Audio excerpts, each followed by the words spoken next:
Pak Sugeng, saya mohon Pak, jangan lakukan ini pada anak saya. Tolong sudahi semua ini, pinta Bu Yani mengiba. Hentikan pesugihan Bapak. Bu, jangan asal tuduh, ya. Pesugihan, apa maksud Anda?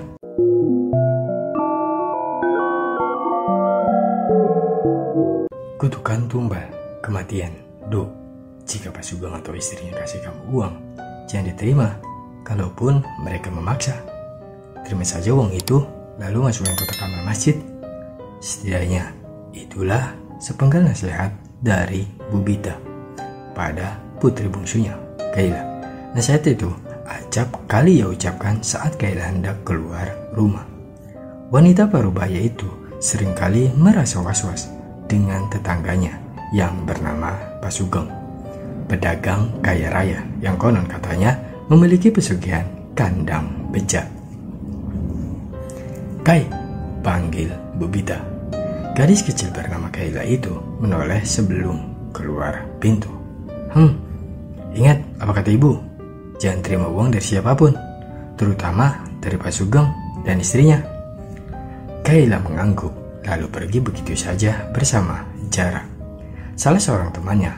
Langkah kaki kecil mereka beriringan, menyusuri jalan setapak menuju gubuk kecil di dekat sawah.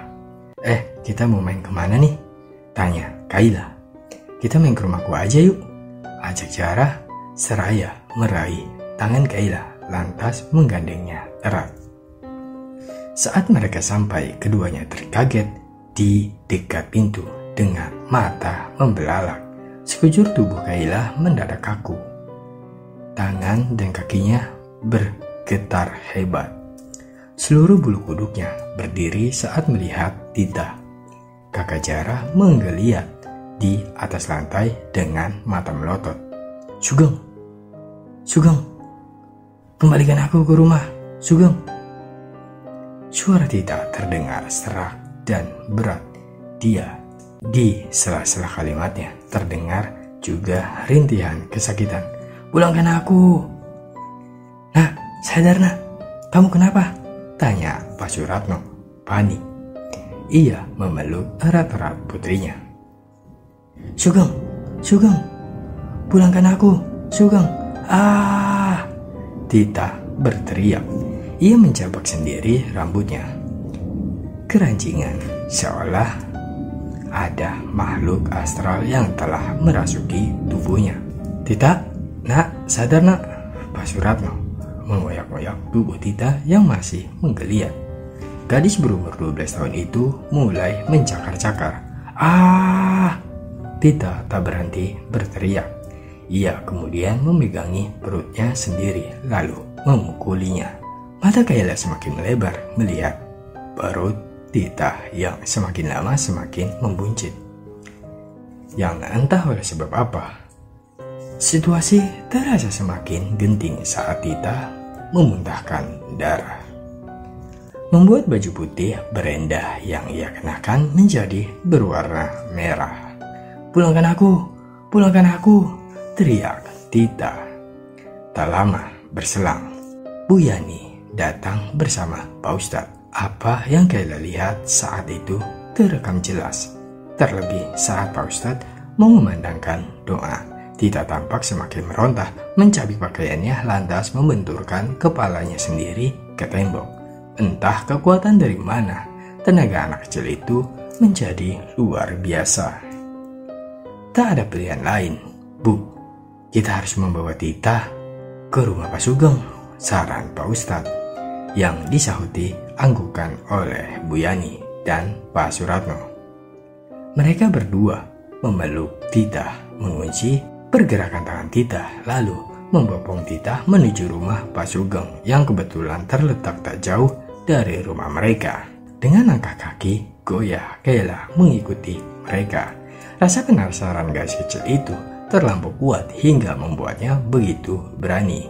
Dari kejauhan, Kaila kembali merekam apa yang terjadi di dalam memorinya. Pak Suratno mengetok pintu keras-keras. Sugeng, keluar kamu, cabut pesugihanmu, pintanya.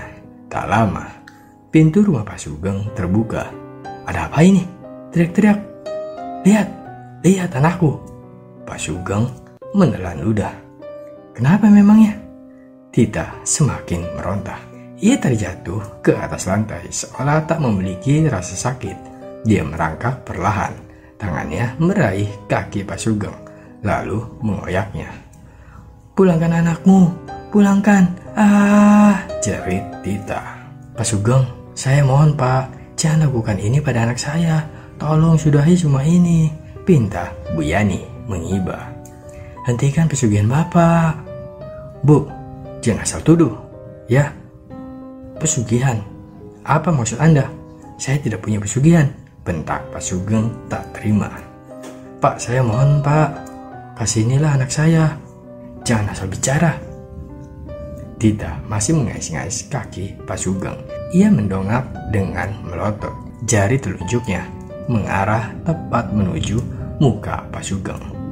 Kutukan, kutukan akan menghampirimu. Tunggu saja, tunggu saja. Tita kembali menjerit, menggeliat kesakitan di atas lantai. Lalu kembali memuntahkan darah. Perutnya pun semakin membuncit. Pak, saya mohon Pak, tolong anak saya, pinta Bu Yani. Ya Pak, tolong Pak, imbuh Pak Suratno. Apa yang kalian bicarakan? Pak, tolong jangan lakukan itu. Kasihan anak ini, kata Pak Ustadz. Apa-apaan kalian? Sekali lagi saya tekankan, saya tidak punya pesugihan. Jangan suka memfitnah. Bentak Pak Sugeng seraya membanting pintu lantas menguncinya rapat-rapat. Jeritan Tita mendadak pelan. Ia kejang-kejang di pelukan Bu Yani yang sedari tadi tak henti menangisinya. Gadis bertubuh mungil itu akhirnya berhenti saat ia mengembuskan nafas terakhirnya. Mata batin. Sekujur tubuh Kayla semakin gemetar. Ia perlahan melangkah mundur dengan kedua kaki kecilnya, menerobos warga yang entah sejak kapan sudah berjubel untuk melihat. Kayla berlari melewati pematang sawah mencari jalan tercepat untuk pulang. Dengan nafas terengah-engah, sorot matanya berpendar. Menoleh ke kanan dan ke kiri, mengamati keadaan sekitar dengan rasa takut yang begitu besar. Kayla, langkah kaki Kayla terhenti saat ada sebuah bisikan yang memanggilnya. Kayla, Kayla membalikkan tubuhnya. Tidak ada siapapun, tapi suara itu terasa begitu dekat seperti bisikan yang berada tepat di samping telinganya. Kayla? Kayla menggeleng, takut mencoba menapik apa yang didengarnya. Sebisa mungkin ia menganggap suara itu hanya sebatas imajinasinya. Ia kembali berlari di pematang sawah, menggunakan sisa tenaganya dan berusaha melawan rasa takut. Teriak Kayla saat terpeleset dan terjatuh di salah satu sawah. Sawah itu adalah milik Pak Sugeng yang dijual pada salah seorang warga berketurunan Tionghoa yang tak mempercayai hal-hal berbau mistis. Sawah itu terkenal subur. Dalam sekali panen, sawah itu bisa menghasilkan bertonton beras. Namun kata orang pintar, di dalam sawah itu telah ditanami sebuah jimat berupa boneka emas untuk melancarkan hasil sawah. Kayla segera berdiri, namun kakinya terhenti saat sebuah tangan muncul dari dalam sawah itu dan mencengkeram pergelangan kakinya. Tolong! Teriakan Kayla menendang-nendang, mencoba melepaskan diri dari cengkeraman itu. Ia terseok-seok mundur hingga tubuhnya terbalik membuatnya tengkurap. Tangan Kayla mengais-ngais rerumputan dan akar-akar di pematang sawah ketika tangan itu semakin menariknya. Perlahan gadis itu tenggelam ke dalam lumpur. Tolong! Tak ada seorang pun yang mendengar teriakannya. Para petani sudah berbondong-bondong pergi ke rumah masing-masing dan mengunci pintu rapat-rapat saat mendengar kabar tentang Tita. Saat terlihat kawanan burung gagak yang berkicau di langit jingga, menambah kesan menakutkan. Tolong! Kayla masih belum menyerah meminta pertolongan hingga sekujur tubuhnya sudah tenggelam, menyisakan leher dan kepala. Tidak! Tangan Kayla meraih tanaman padi muda yang ada di sekitarnya. Tapi tanaman itu tak cukup kuat. Perlahan, lumpur sawah sudah menyentuh dagunya, lalu menenggelamkan seluruh kepalanya. Dan semua pandangannya menjadi gelap. Kayla, sadar nak. Bubita menepuk-nepuk pipi putrinya. Kayla membuka matanya perlahan. Samar-samar ia melihat wajah ibunya. Namun, tak hanya melihat ibunya, Kayla juga melihat sosok lain yang berdiri tepat di belakang ibunya. Sosok itu berkulit pucat, bermata lebar hitam, berambut panjang sepinggang dan berbaju putih. Sosok itu menghilang saat Kayla mengerjap. Kayla mengedarkan pandangannya mencari sosok itu, namun sosok itu benar-benar menghilang secepat kilat. Kayla, apa kamu tidak apa-apa nak? Tanya Bubita khawatir. Kayla tak menyahut, ia merasakan sekujur tubuhnya terasa lengket karena lumpur.